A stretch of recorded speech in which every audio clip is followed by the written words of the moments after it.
You all know who I am. I am going to talk about passion and why passion doesn't really change anything. It's not just about what you do for your living, or what you do with your love life, or what you do to try to change the world. Passion by itself isn't going to get you there, and there are some reasons for that. You've heard this message over and over. It's been broadcast through the media. If you've read Gary Vaynerchuk's book, Crush It, you know something about passion. And really, the difference is that passion is not what you have to get you from here to there. It's simply the fuel. Passion by itself is a heat. There's a reason why the criminal justice system has a whole category of crimes called things done in the heat of passion. Passion can bake, passion can dry. It can make the ground infertile and inhospitable to change. Why is this so? As you've gone through your life, you've probably realized that there are a few things that are near and dear to your heart, things that you really want to accomplish with your life. But if you don't have the vehicle to get you from here to there, you can't do anything. Passion is the energy, it's the fuel, it's not the vehicle. If you're passionate about software, for instance, if that's what you want to do with your life, you want to right computational wrongs, you want clean code, you want to change the world through what you do, but you never tell anyone about the wonderfulness that you've created. You shove that product down this dark hole and never let it see the light of day. Those problems may still get solved, but they aren't going to get solved by you. Your passion didn't actually change the world in the way that you intended. If you don't market it, if you don't sell it, no one knows.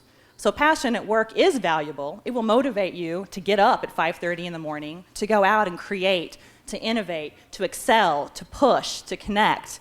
But it's not going to be the thing that actually gets you paid unless the people that you're working for can see the results of what you've done. No matter how good you are, Elvis was great. He still had to deal with the business side of his business.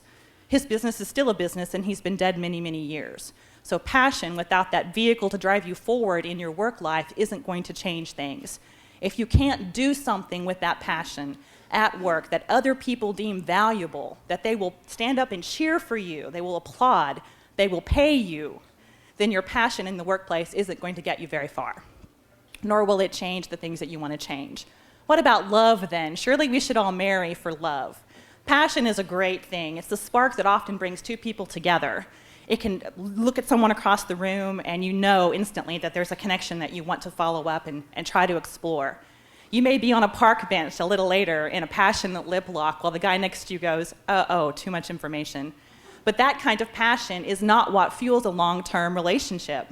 Passion is the spark. Again, it's the energy. It is not the underlying foundation or the vehicle for a lasting marriage.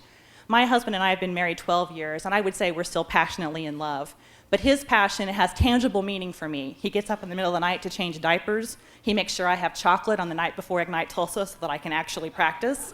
Necessary. And someday we're going to be walking on a beach in Aruba after being married 45 years, and I will look just like that, I promise.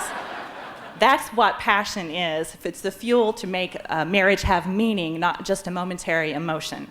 So don't let your passion misguide you. What about injustice? Surely we should take our passion, those things we really care about, and try to change the world. I want to tell you that a passionate group of people without a plan is a mob. And a mob is not going to accomplish the change that you want to see in this world. If you want to be a change agent, if you want to really accomplish something near and dear to your heart, the first thing you have to look at is the environment. What is going on around you that is the obstacle to what you're passionate about? Before you start doing sit-ins and protests and waving signs, you may need to change those environmental things around you, like the legislative environment. Change is not possible without the means to make it stick. So concentrate on first things first. Let your passion be the fuel for you to take your vehicle further. If what you want to achieve is local produce without the restrictions on growing that Tulsa has right now, your first option isn't sit-ins at Walmart in the produce section. It's city councilors and trying to get them to understand what it is you want to accomplish. Passion is a fire, and just like a house fire, it will consume everything that you have, everything that you give it. Its basic purpose is to burn.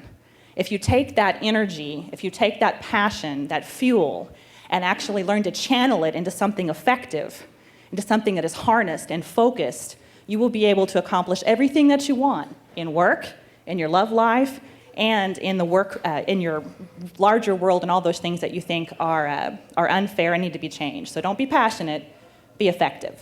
Thank you.